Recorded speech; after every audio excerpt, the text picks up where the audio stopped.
So back in November, she spoke about being disappointed with herself, as she has things she needs and wants to do but doesn't.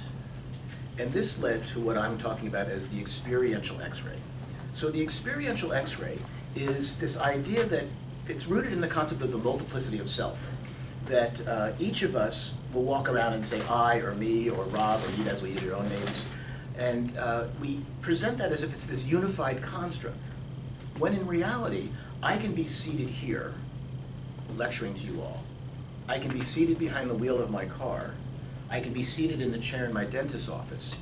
And in all three situations, it's me seated, yet my self-experience in each of those three situations is qualitatively different. And so this is the idea of the multiplicity of self.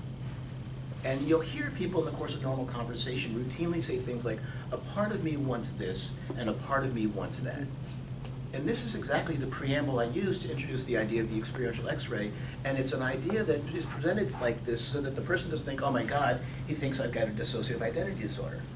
That this is a normal part of conversation, a normal part of self-experience, and so we can harness that part. Now, what makes it the experiential X-ray is when the person says, a part of me wants this. And I'll say, well, if we had a name for that part, or if we wanted to locate that part someplace in the room, where would you place it? Now, my office has a couch, my chair, and a recliner. People routinely use the recliner because it's conveniently located just across from where they're sitting. And I'll invite them, why don't you be that part and have a seat over there where that part sits? And they'll look at me like, what? And I said, please, and they'll do it. And typically what happens is the person will want to continue to speak to me. We'll say Stephanie is working with me. She'll want to continue to speak to me sitting in that chair representing, that angry part of herself. But she'll want to talk to me as Stephanie to clarify it.